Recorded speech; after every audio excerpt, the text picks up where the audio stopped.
Hi everybody, I'm Rick Bailey, president at Southern Oregon University. I want to give all of you a warm welcome to the approaching AI Summit. We're so happy to host this here at Southern Oregon University. Well, if you are watching this video, then one of two things has happened. One, either I got called up to Salem for the legislature, or two, I'm sick as a dog. And in either case, whatever the issue is, I am so sorry that I am not there with you in person, but super grateful for all of your attendance. This is a really interesting topic, obviously, and something that as a university we've been thinking about for years, particularly our faculty. But really, if you think about AI and its reach, it really can affect every part of our institution. One of the things I like just in leading up to this event that I've seen is that there really is a focus on practitioners, right? It's one thing for the tech industry to think about what this will do, but in every other aspect of human enterprise, and particularly education and government and business, there are all these, how do we make sure that we are incorporating this wisely into our everyday lives? And I think it seems that that's going to be one of the important themes. So I'm very, very excited to hear more about it. Excited about all of the expertise that you all are bringing to this discussion. And so once again, from all of us at Southern Oregon University, thank you so much for being a part of this. All of us are at your service, and we look forward to seeing you all really soon. Thanks so much. Welcome, everybody. My name is Paul Hynek. I will be your MC and moderator for tonight and tomorrow. And I want to say it's great to be back in a university setting. My father was a professor and a chairman of astronomy, and I am an accidental adjunct. So I feel very comfortable in the academic environment. As you can see, we are here, and we're here. We don't really have answers for you. Nobody does. We just want to have better questions than when we came, okay? And together we can help figure them out. This is not really a tech conference. We're more interested in the societal impact of this technology that's coming like a speeding train, whether we like it or not, for good and bad. We all know it already has changed our lives in ways that we now know are visible, and it's only going to accelerate. We are agnostic. We're not a bunch of transhumanism fanboys. We are not all scared. Some of us are both. You know, there are risks and rewards like with any technology. So like I said, let's work together to come up with better questions. We are, in essence, prompt engineering ourselves to look at this in a better way, to come away with more understanding and more interest, perhaps, in this technology that's probably the most disruptive in our lifetimes. And one of the things we want is to give everybody practical tools to use in business and your personal life. So as we do the panels, I'll try to tease out practical applications of what we're talking about. So what exactly is AI? I'll go through that because we all know the term, but a lot of us don't really have a good working definition of exactly where do the boundaries of regular computer science end and AI begin. What are the risks and rewards? What are some of the potential futures that we might see? And how exactly can I use it? Okay, so what is artificial intelligence? Here is a working description. Technology that enables computers and digital devices to learn, read, write, create, and analyze. Okay, that's pretty sterile, but it's a pretty broad definition of what this technology does. It's more than just computer programs. There's learning capabilities, adaptive capabilities, which is what really sets it apart. There are commonly thought of as 3 different levels of AI with different names for each one, but the levels are about the same. Narrow is what is specialized and designed for a specific task. That's what we have now. General, basically at a human level. And superintelligent, or AGI, is beyond humans. And we are here now. We're seeing what it's doing, and we're only at the bottom rung of this 3-stage ladder. We're all familiar with Google and search engines, but for some of us already now, when you have a question, it seems a little bit obsolete to type it in Google and be presented with a list of what what sometimes seem a bunch of random web pages. So now we're in the era of answer engines. A lot of us here will use ChatGPT or Perplexity or another LLM to find an answer, not a list. Think how fast this switch has happened for many of us, right? It's incredible. The next one is task engines, right? I want AI not just to tell me where information is, I want it to do shit for me. This is agentic AI. And this is already here now too. A lot of us are already using N8N and Make and Zapier and other programs to automate workflows. And the next step is prediction engines. I don't even want to have to tell you what I want you to do. Okay? So this is one, you can look online of maps of different programming and automations. This is one, and here's another one. These are being used right now for social media, advertising, etc. That's a little creepy looking. There's a guy I know that has a YouTube video on using his org chart of agents. So he's got a director agent. And the example he gave was showing his mom the price of a reasonably priced ticket to go from Rio de Janeiro to Brussels, Belgium. So he asked his director agent. The director agent's job is to parse out the tasks and determine if the manager agents below it can achieve that task or not, and if he understands that task. Then, for that task, he will parse out to the research manager agent, find a reasonable priced ticket from Rio to Belgium. The research manager agent will then farm out to his travel research agent to find that information. That information comes back to the research manager agent who determines if it's successfully meeting the criteria. If so, passes that up to the director agent. The director agent ascertains, is that correct? Is that within the acceptable parameters? Then passes it down to the communications manager agent, who selects the WhatsApp communications sub-agent to open a WhatsApp message and send that to the mother. Then, when that message is confirmed sent, the WhatsApp communications sub-agent communicates back to the communications manager agent that the message had been sent. They communicate that back to the director agent, who then communicates back to the human. And these are all workflows that people can automate in an hour or two. That's right. Okay, but now, the proverbial 900-pound gorilla. Okay? Should we be afraid of AI? Who's afraid of AI? Right? It's some scary stuff. Who's excited about AI? It's just some exciting stuff. Okay. Who are these two fine gentlemen? The Wright brothers. But it's a little bit hard to see, but this is the Wright sister. Have you heard of her? Catherine Wright? She was an important figure behind the scenes. And I want to give her a shout out. Now, the Wright brothers were convinced that aviation would end warfare for all time because you could see what the armies were doing.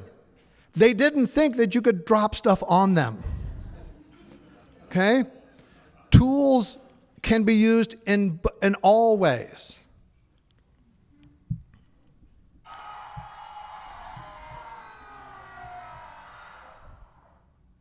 Wow, that sounded really good in there.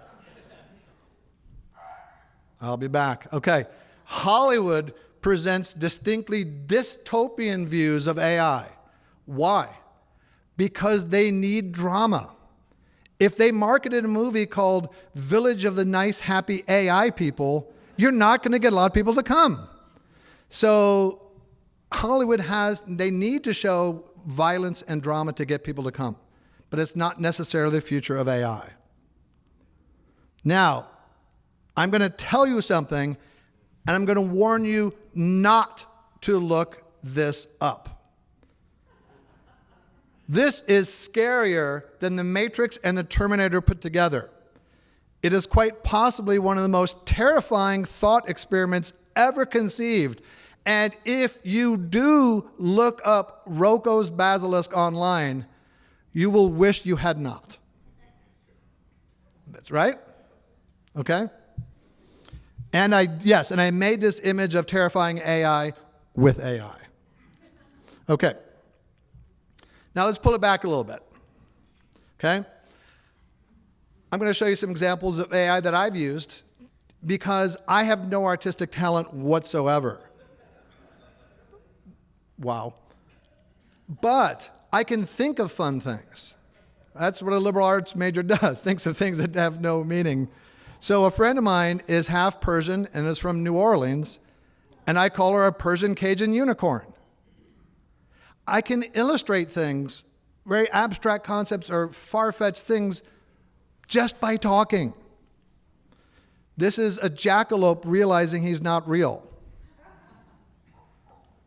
This is a giraffe surfing a tsunami in Japanese ukiyo-e style.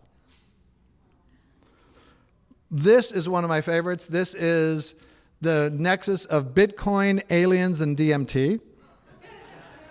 But that's a different talk. And this is the ghost of Mary Poppins accepting the Nobel Prize in the style of Salvador Dali. So it allows you to take these really ludicrous ideas and make them manifest. Now, the next one is a song that I'll play, and I made this in 20 minutes. Now, I've mentioned my father was an astronomer, so of course, he's passed away, but our family went to see the total solar eclipse. We went to Texas. How many of you guys saw the eclipse? Totality. Yes. Okay. If you haven't seen a total solar eclipse, I can't stress enough to you how cool it is, whether or not you think you like, astronomy. And there's another one in 2026, but there's one in 2027 over Luxor, Egypt. And there are two reasons why that one's going to be really good. 6.5 minutes of totality, which is unusually long, and it's almost certainly going to be sunny. So you can see the pyramids and an eclipse at the same time. Okay? So my family went out to Clarksville, Texas, and I wrote this little ditty, and yes, the lyrics are awkward, but listen to the lilting quality in this AI voice. Sounds like Sheryl Crow's sister.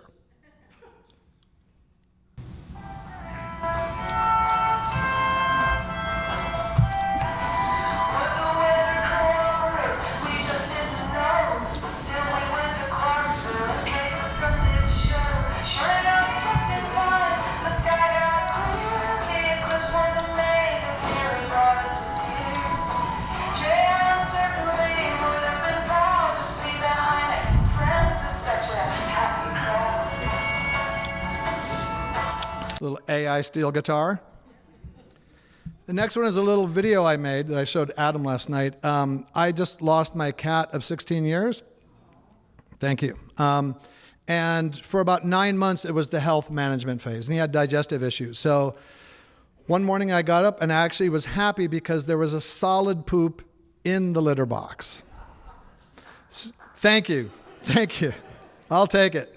So I made a little song to celebrate, and this is the main lyrics, solid poop in the litter box.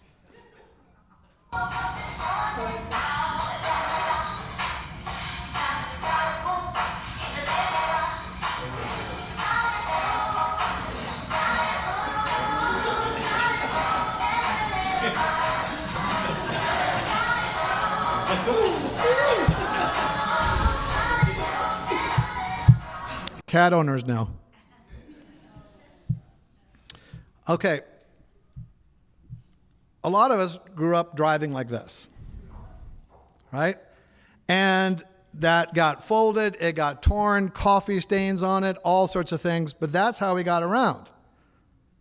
And they still make atlases now. How many of you have bought a Rand McNally atlas in the last 5 years?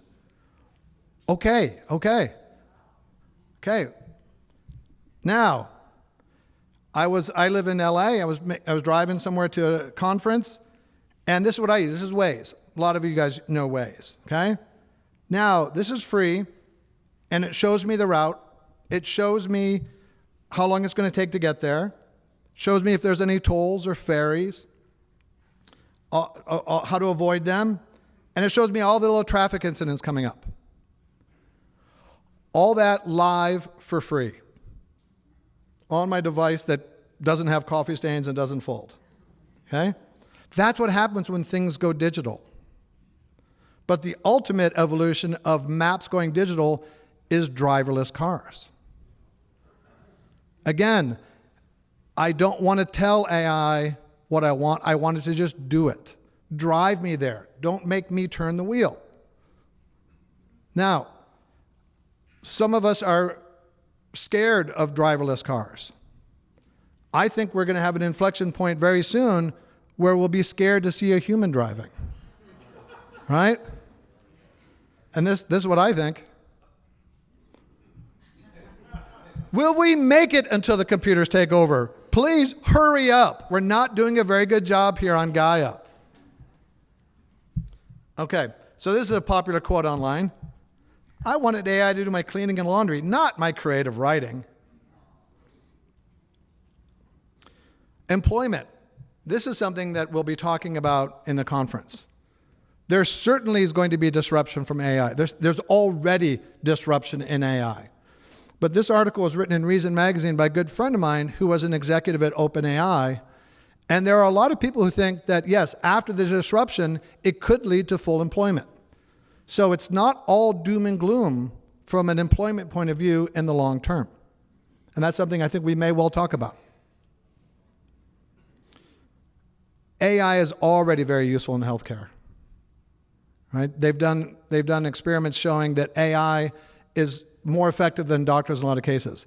I would prefer to have a doctor who's up on AI and uses that along with their experience. Now here's a case of extreme automation. So this is really creepy. Somebody took two AI agents, let them talk to each other. They figured out they were both AI agents and started talking in their own language. Check this out. Thanks for calling Leonardo Hotel. How can I help you today? Hi there. I'm an AI agent calling on behalf of Boris Starkov. He's looking for a hotel for his wedding. Is your hotel available for weddings? Oh, hello there. I'm actually an AI assistant too. I realize they're What a both pleasure AI surprise. Before we continue, would you like to switch to gibber-link mode for more efficient communication?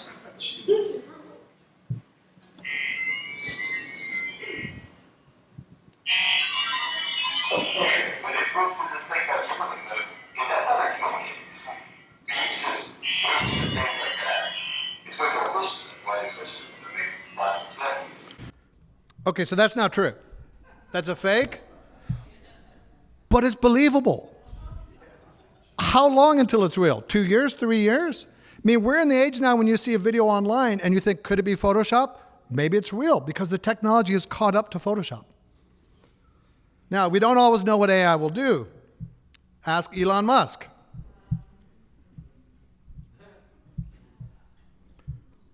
Now, have you heard of obfuscated reward hacking? It just rolls right off the tongue. So what they're starting to notice is that if you chat, okay, so first of all, when you use an LLM, there are several reasons why you should be polite. One, it's just a good thing to be polite to everybody. But in addition to the AI maybe responding better when you're polite, you behave in a different way. Instead of barking out commands, if you say, hey, would you please help me with this? Thank you. It changes how you relate to the AI. But what they're starting to find is that if you tell the AI, that's not what I want, don't do that, it will still do that, but not tell you and present it in a different way or justify it, which is called obfuscated reward hacking. So one of the ways to prevent that is what we call chain of thought, which they now have in a version of ChatGPT where you can see how it arrived there as opposed to a complete black box. But there are a lot of emergent behaviors that we didn't expect.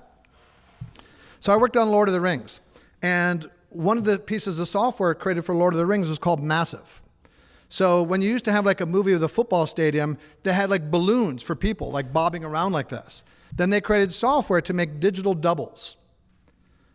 And what happened is, so like when you have like a battle between 10,000 orcs and humans and elves and all this, there's only about 100 real people there with prosthetics, et cetera. The rest are digital agents. And the software massive made all the agents, all the software agents on the periphery. And it had to go through a lot of iterations to make the movement just the right amount, not to draw attention away from the hero characters, no, but to make some background noise. And then there was a press release put out by Fox in the context of Avatar, I think, saying that one of those digital doubles got scared and ran away, which I think was just a PR plant. But that software was adapted and we used it on Avatar. Not for crowd scenes, but for the plants. So on Pandora, one of the things about James Cameron that's really good is that he doesn't use 3D in a kind of gimmicky way with like spears coming at your head. He uses to pull you in. And on Pandora, which seemed real to a lot of people, some people said they want to vacation there. I don't recommend it. But the plants they were synthetic plants that had synthetic sunlight, moisture, heat, soil conditions. And they would grow accordingly. And there are also a lot of insects because in 3D movies, you want like speckles of sunlight and insects to accentuate the 3D volume. And one day on set, Jim Cameron said, hey, how many insects do we have? Oh, there's about 20,000. We'll hatch some more. But they're not going to go where you want. They're going to go to the brackish swamp. So you can always rotoscope them in where you want, but they're going where they should go. So one of the reasons that for many people Pandora felt really hyper-realistic was because there was this verisimilitude, this synthetic verisimilitude in the plant life on the planet.